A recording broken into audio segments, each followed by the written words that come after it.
What's up, and welcome back to Nowstalgia Pod, your weekly look at what's going on in pop culture. My name is Patrick Sheehan. I'm here with Dustin. Yeah, you from got Stranger Things. it. So what? When you signed on, I thought you were Ash Ketchum, but then you said, "Oh, nah, brought up my Dustin hat, bro." No weird Z That's symbol right. that Ash has. But I did go to Ketchum High School, so shout out Ash Ketchum. Interesting. Yeah. Dude, what did you go for Halloween this year? I was Salt Bay, the guy from Turkey who lives in Dubai, Abu Dhabi. You know, every Instagram caption he has is #salt, #salt life, #salt bay. So that was what mine was. I thought you were Mookie Betts, actually, but yeah, that's what he said. That guy's a disappointment, unlike Salt Bay. Stop. Salt Bay's forever. He's got like 9 million Instagram followers somehow. When he slaps the meat, that's what I'm talking about. That's fucking awesome. I went with my SO, significant other, as Bob from Bob's Burgers. She was Linda. A classic. Yeah, it's so easy. All I really wanted was an easy costume. So I feel like everyone I know in a relationship has done Bob's Burgers at one point. That's a fallback. Yeah, it's so easy, dude. Yeah, I honestly the first thing I threw out there was being Ghostbusters, since we can now there's male and female Ghostbusters, but she wasn't down with that idea. So the proton pack's a little more effort. Yeah, and I wasn't about to make that proton pack, so she didn't want to undertake that. Before we get too far into it, though, happy Halloween to all of you out there. You want to celebrate with us? Subscribe right there to Nowstalgia Pod, and go on SoundCloud.com/NowstalgiaPod to find all the ways to consume our culture podcast. Wherever you get your podcast, but YouTube is the biggest help right now. So be kind and subscribe. Hey, and if Woody Allen watches our YouTube videos, why shouldn't you? Right. So we got a lot to talk about today. We're going to be talking about Stranger Things, obviously. We're going to be also looking at the box office and some other Netflix news. Why don't we start first?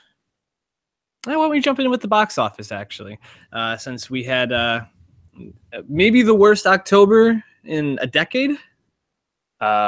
Yes, that is Sunday. That is correct. Worst October in 10 years, which is interesting because that's coming off of the best September ever, which was then coming off the worst summer in, about a decade as well. So it's been a very up and down box office overall. I mean, did you see any movies in October besides Blade Runner? Because that's the only one I saw. That's the only one I saw as well. I didn't even really think about going to another movie. I mean, I guess I was intrigued by the Clooney movie that came out, Suburbicon. Yeah. Lots of thing about Suburbicon is, I mean, that's kind of the tail of the tape with a bunch of movies this month was Suburbicon totally bombed, 2.8 million opening weekend, and a D- cinema score. So nobody saw it, and those who did, it was not what they expected. Only the Brave and Thank You for Your Service both underwhelmed. Thank You for Your Service, like 3.7. So Miles Teller had a rough 2 weeks. He was in both those movies. Then we talked about it before. You can check out a review. We went like 20 minutes on Blade Runner, but Blade Runner underperformed the box office. It had a blockbuster budget, but was not marketed as well as it could have. It probably just never could have been a blockbuster, and it didn't perform like one. I mean, you look at past Octobers, we've had a lot of hits. 2015, The Martian. 2014, Gone Girl. 2013, Gravity. Those movies all did really well domestically. Not follow suit. So here we are. Yeah, and it's I guess when thinking about September, I mean, you had a huge juggernaut horror film come out in it, and that was what drove most of the box office in of itself.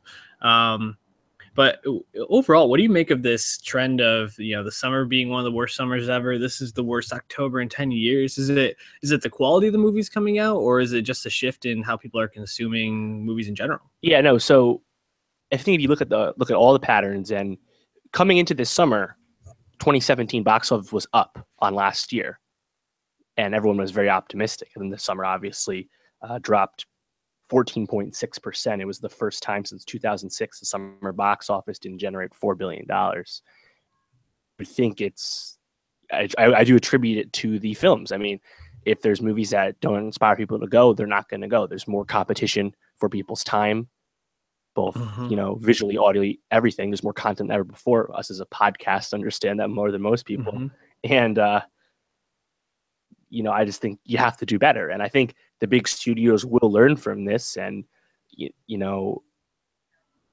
I think it's pretty cut and dry. I don't think it's, the movie theater experience is ending. No, it's declining a little bit, sure, but I don't think it's even in any danger. It's been a really rough year, and there's still 2 months left. And we've talked to some Hollywood analysts. They'll point you to Star Wars and Pitch Perfect 3 and Justice League and Thor Ragnarok, which comes out this Friday, hoping to save the box office, save the year. And Thor had over 100 million internationally in its debut last week, so things might look up. But I mean, what's your read on it?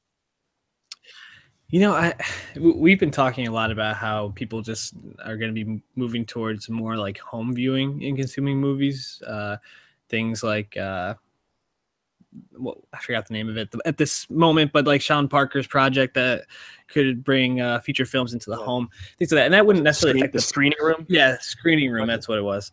And I don't think that would necessarily affect box office numbers, because I'm sure in some respect they would play into the box office numbers. But just in general, like I think it's like the quality of the films right now, and especially with a lot of major filmmakers going to do other projects that are on TV.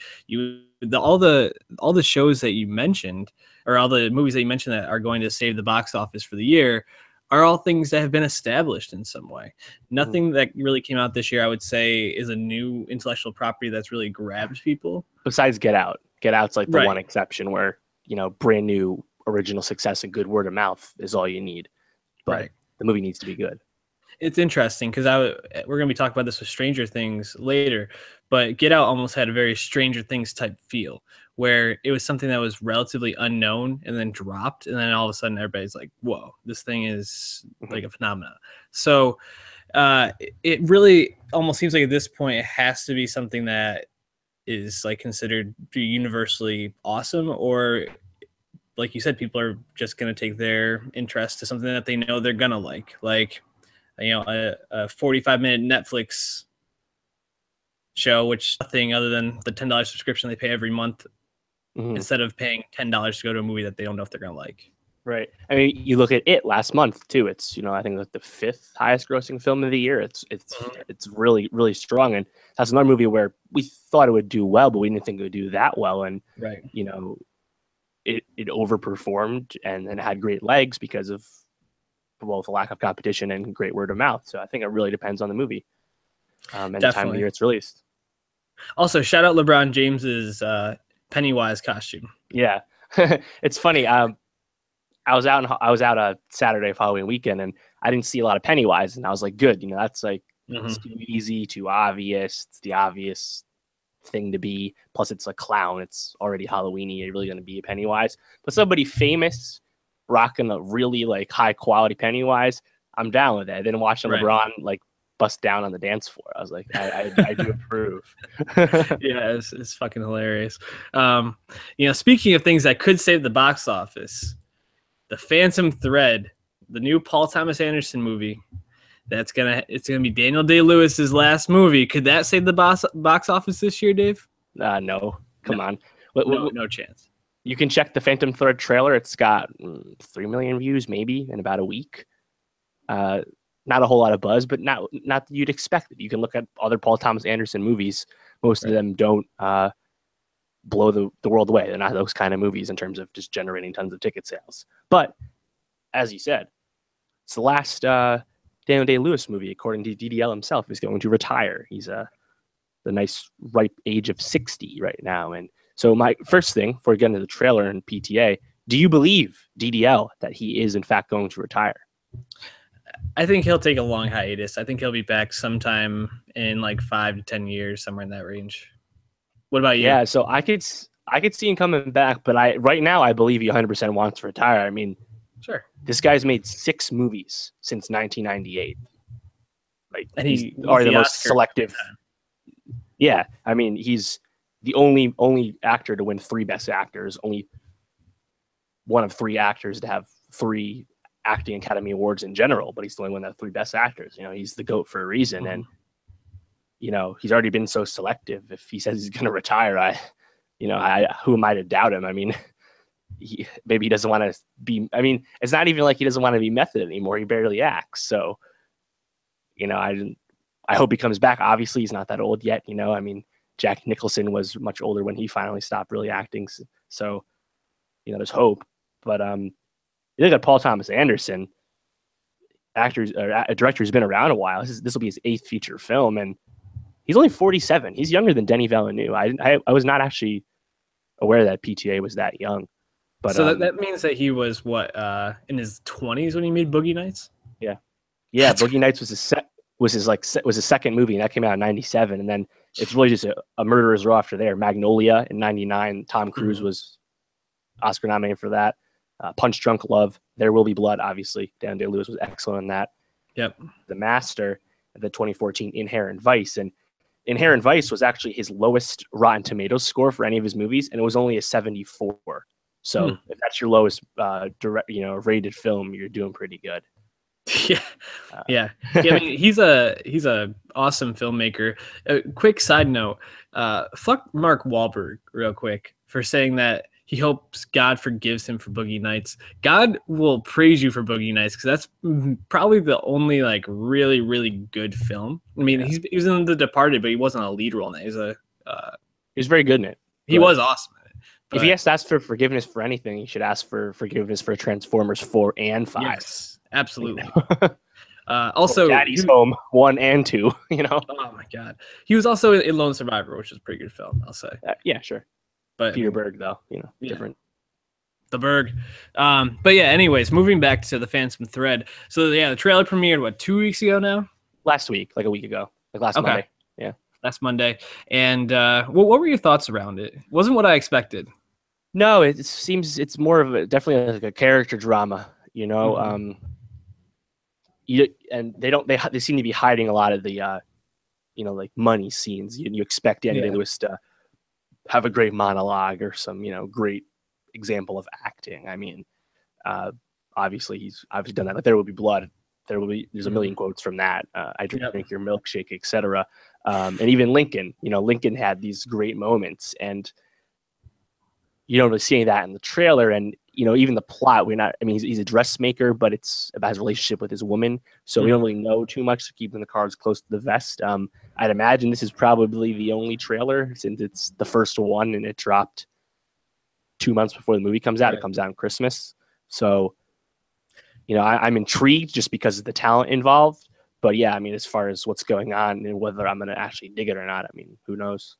Yeah, Paul Thomas Anderson is also known for putting scenes in his trailers that don't actually make it into the film to be misleading. So that it could be portrayed one way. Because right now, I guess the way I'm understanding the movie is he's like this very controlling, jealous man who brings this girl basically from nothing and then feels like he owns her in some way and dealing with that. But it could be totally different by the time we get to the movie theater. This is what Paul Thomas Anderson thinks people will want to see, so he puts in a trailer, and then you go and you don't even see half that shit. So either way, I think me and you are going to see it, but it'll be interesting to see if this being Daniel Day-Lewis's last movie has any effect on the people going to watch this.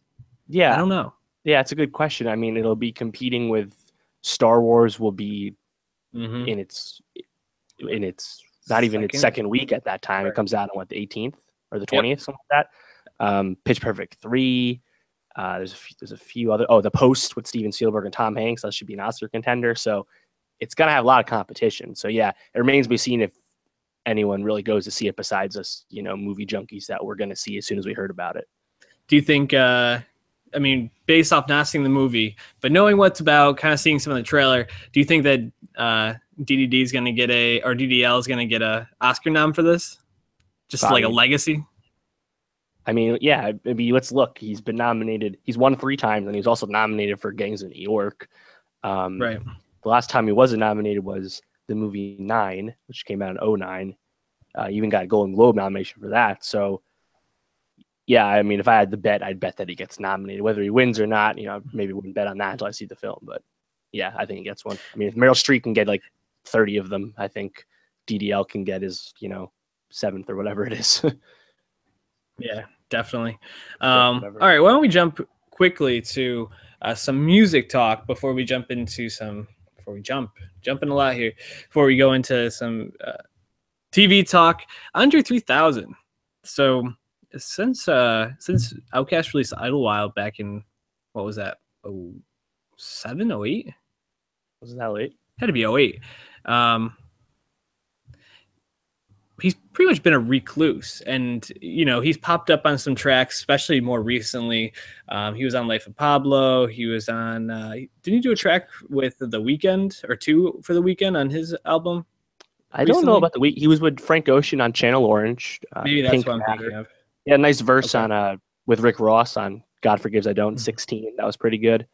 Also, to rewind a little bit, he barely was on the Life of Pablo. I mean, what, he maybe said one word?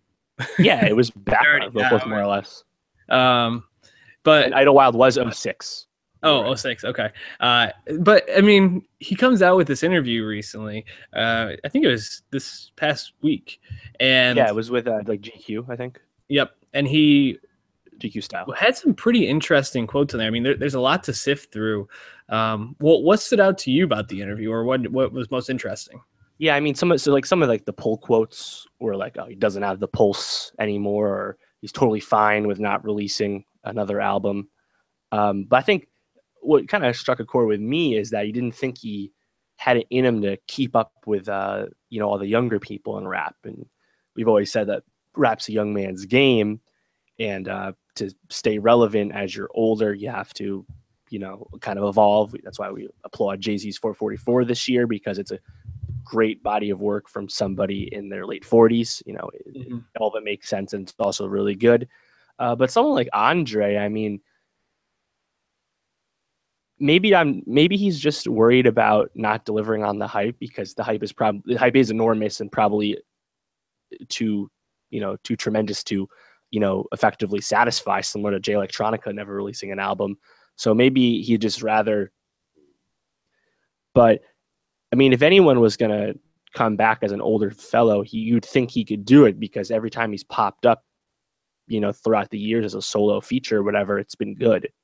So I think it's just disappointing, because hip hop is a relatively new genre, and we haven't seen many older people keep going into their 40s besides the legends. But again, like the next generation, maybe that can change. I mean, I'd also be curious to see who he thinks he's really competing with. I mean, yeah, you're not going to beat Drake and Kendrick and Cole on the charts, but I mean, are you scared of them, or are you scared of like Lil Pump? Like I'm not. You're not going to get the 17-year-olds anyway, so don't worry about them. I don't know. He talked in this about how he had some sort of social disorder, and had been receiving like some sort of mental health treatment for it, like very vaguely touched on that. It seems like he also really carries a lot of self-doubt. I mean, he talked about how he always thought Big Boy was a better rapper than him, had more confidence, how he thought Big Boy was smarter than him. He never really considered himself a good rapper or producer or songwriter. Meanwhile, I mean, I think anyone that followed Outkast always appreciated Three Stacks for being a very unique lyricist and dropping some really awesome bars. So the view he has of himself is definitely skewed, and I think that affects his confidence in doing a solo project, which he talks about wanting to do just for his own satisfaction, but feeling like, I don't know, I'm just going to fool around in my house and record saxophone and guitar and drums and see what makes me feel good. And so it sounds like he has a lot of stuff he's working through, which it's too bad, because he is such a unique talent. And I really do think if he were to drop an album, I mean, not only would everybody listen, I think he could do it really well. But yeah, I mean, if he did a traditional album rollout, like like do what Taylor Swift's doing, do everything by the book, 100% manufactured. Like if you really marketed yourself, you can really make this a big event, similar to how their 20th anniversary tour went really well when they did all those festivals. Or they're really popular anyway. Right. And he's been an actor. He's done all his other creative stuff. So I can understand, he doesn't want to be he's not really think of himself as a rapper only anymore. Totally get that. But yeah, I mean, this is not like Dre not releasing Detox. Dr. Dre was a producer first. Andre 3000, was a rapper first. Yep. So, yeah, it's disappointing. I mean, at least Frank Ocean came back. We got somebody. Yeah, it's too bad too because it's been teased that Outkast would release another album called 10 Years the Hard Way. What a fucking great name that is for an album. Yeah. I mean, hey, I saw Big Boy live at the Meadows, and he was great. He's always good, man. Always good. Yeah, I mean, I wasn't, he had a solo album come out this year, Boomiverse, so it was fine. It wasn't amazing, but I mean, he was a good performer, and he did Bombs Over Baghdad, Rosa Parks, Miss Jackson. I wish the whole gang was here, I know. Maybe we'll get that wish. It sounds like they keep toying with this. They came back together for a reunion tour. Maybe we'll get it eventually. Speaking of reunions, or maybe the opposite of a reunion, House of Cards the production has been suspended indefinitely as of today. And they're supposedly going to still have a 6th season, and then it will end after that. But I'm not even sure if it's going to get that far. Yeah, I mean, so the 6th season was under production already, and then it came out yesterday that it would be the final season. So then today, Tuesday, they suspended production. Kevin Spacey was not on set for this part of the filming yet either, but the whole reason this has come to a head, of course, is that Kevin Spacey was accused of sexual assault / pedophilia, I suppose you could say, back in 1986, right? By actor Anthony Rapp, who was 14 years old when Kevin Spacey was 26 when these allegations took place. Yeah, and then Spacey's response was, an apology blaming it on drunken behavior, which, okay, that's one thing. But then to follow that up with coming out as a gay man, which was kind of rumored, but coming out as a gay man only to deflect from your charges of pedophilia, just throwing the LGBT community under the bus, the community that's had to stand against charges of being perverse. And, it's fucking awful. And obviously he's getting slammed for it, but there's so much wrong with that statement, dude. Quite a gut punch.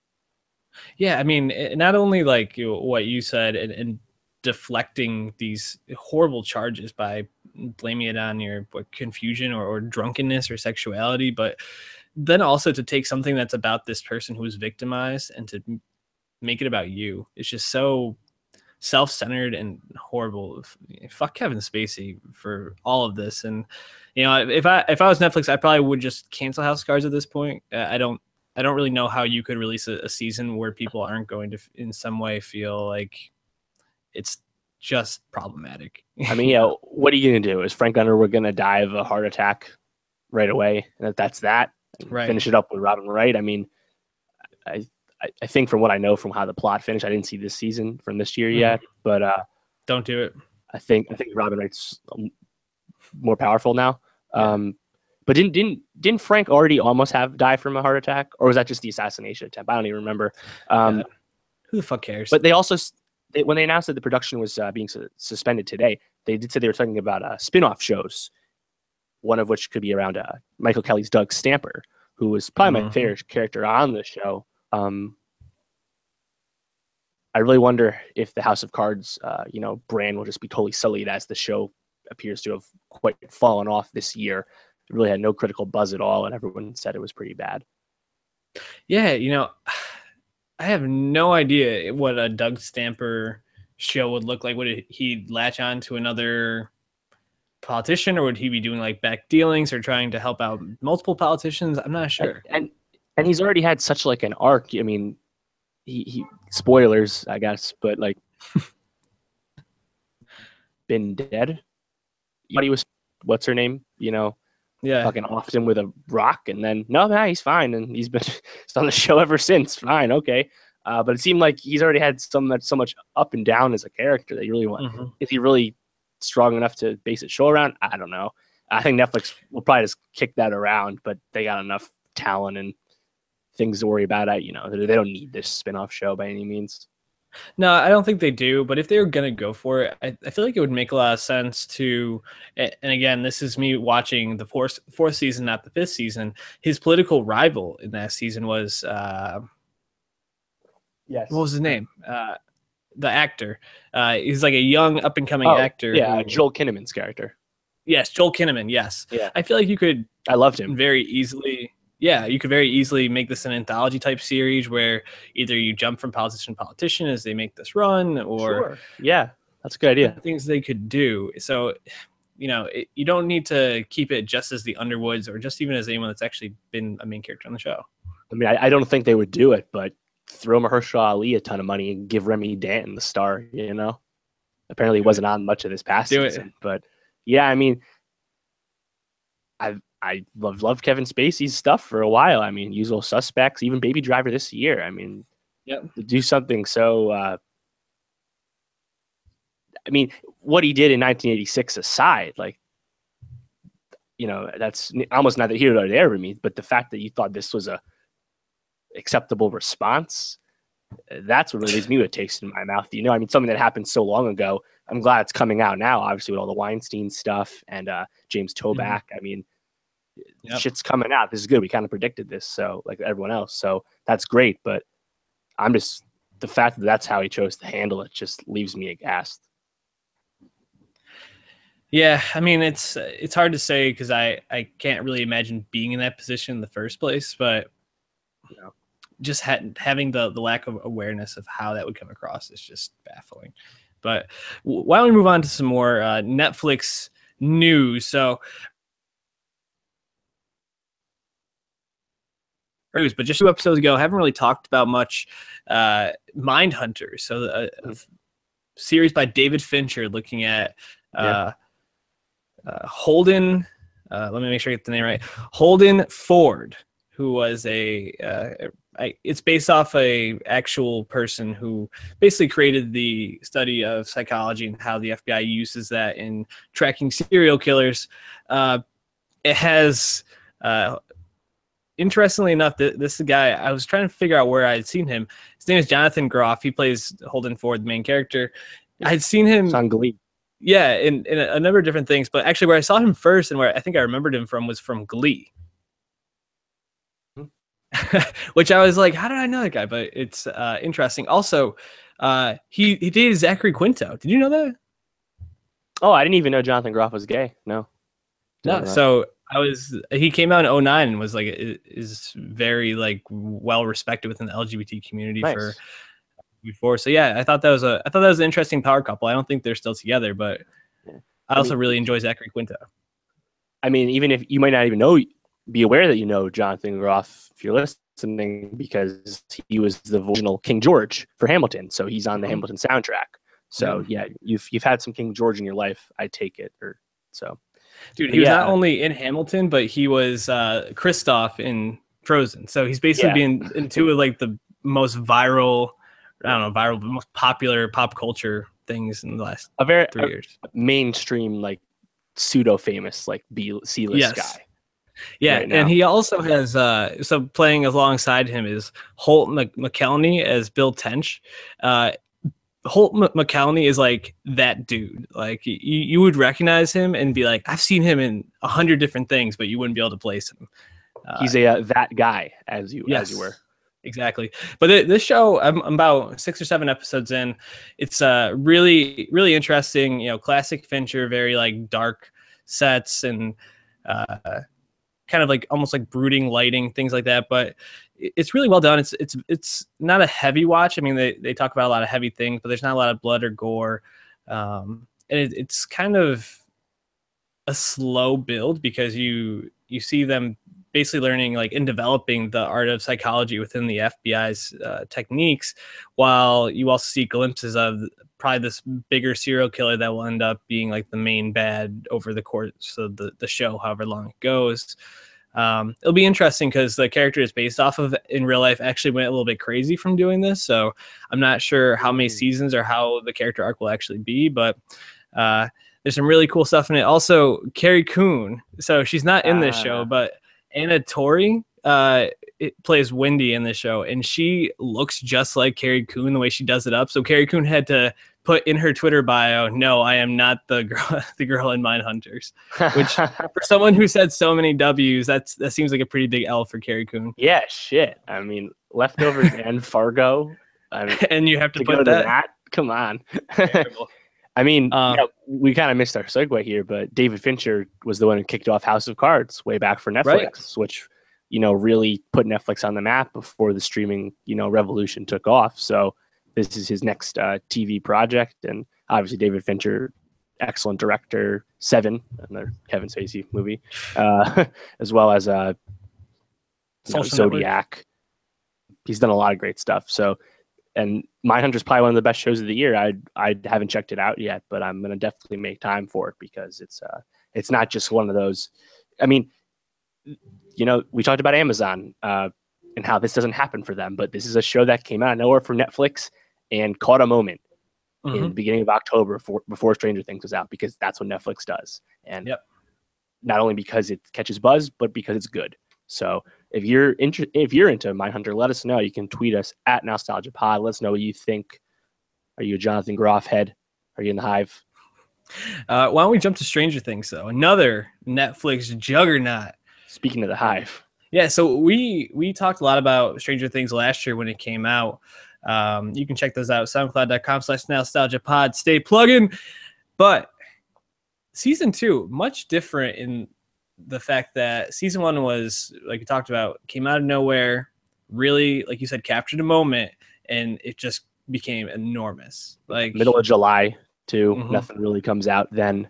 Like I said, I think Mr. Robot might have been on at the time, but it caught a moment when no one else was really commanding anything. And I mean, you look at the way the internet functions and content factories exist, right? Game of Thrones every week produces multiple pieces from every culture site, multiple videos, gets so much social media buzz.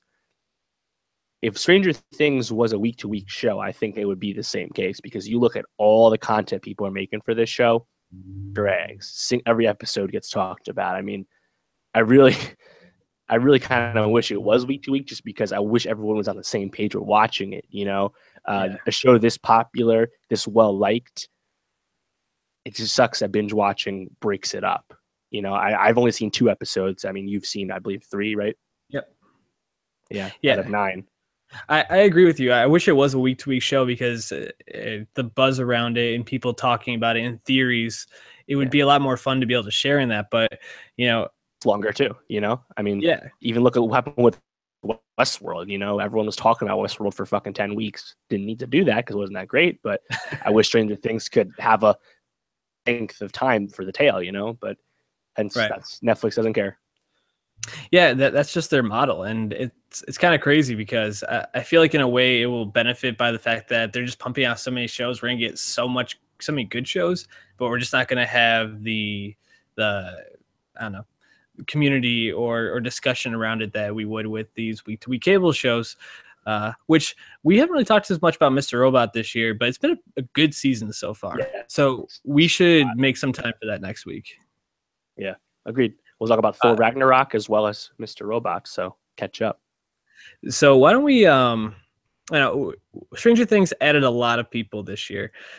Which additions to the cast have you liked, and which ones have you been unsure about?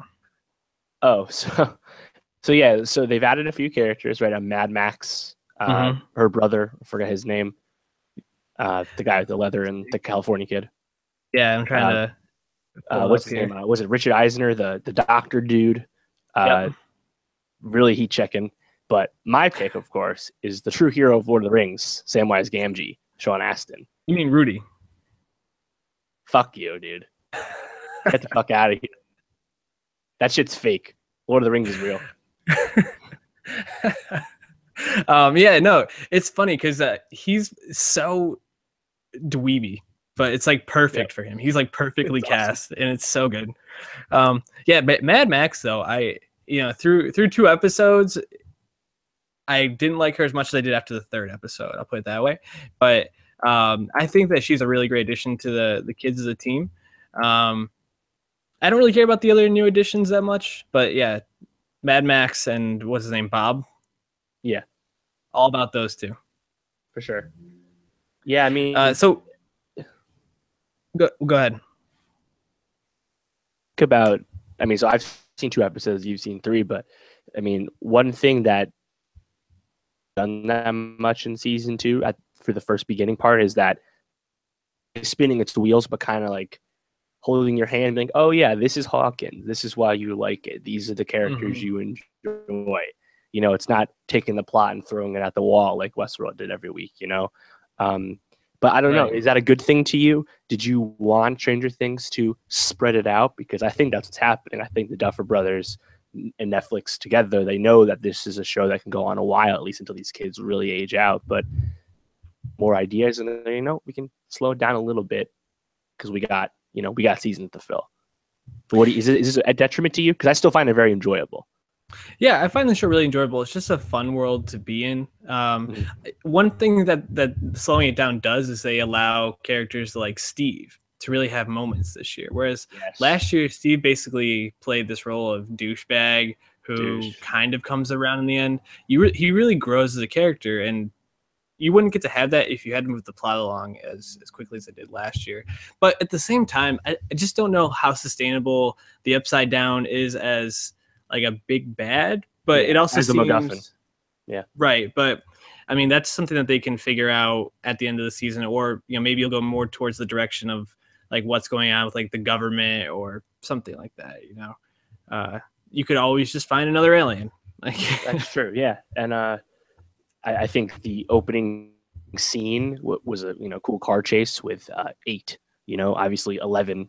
It all but says that there's other people like her. So, you know, grow the world a little bit.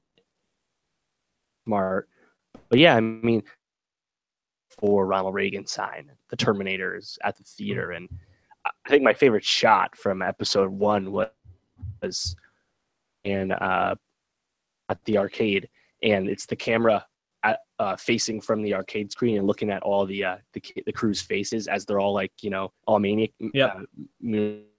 watching Dustin play, and I thought that was a beautiful shot. But I mean, so what's your like barometer on the show? I mean, is probably still too early to really, you know, critique the season, right? But you're happy to be back. Yeah, you know, being 3 episodes in as compared to 2, I feel like it actually makes a pretty big difference in terms of how I'm thinking about the show critically. There's some things I've started to see which I'm kind of either questioning or feel a little bit annoyed by, and not understanding 100% right now. Also, at not to spoil anything for anybody, especially you, but at the end of episode 3, it really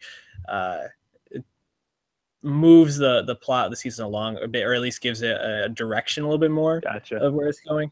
But opens the pit up. Overall, I think, you know, I saw a lot of people hating on Dustin on Twitter over the weekend, which I was surprised about. I saw people who finished it in like a day, which, I mean, I don't know how you could do that. Sick. But apparently they had nothing to do with their lives. The show came out 14 months ago. Day you probably and just give it a break. Watch some Mindhunter. You know, like exactly. You're not like us. You're not covering it. You know, you don't feel compelled to keep up. You know, right? No, I mean, even watching it in a whole weekend, I just can't do it. I just feel like you just don't get enough out of it.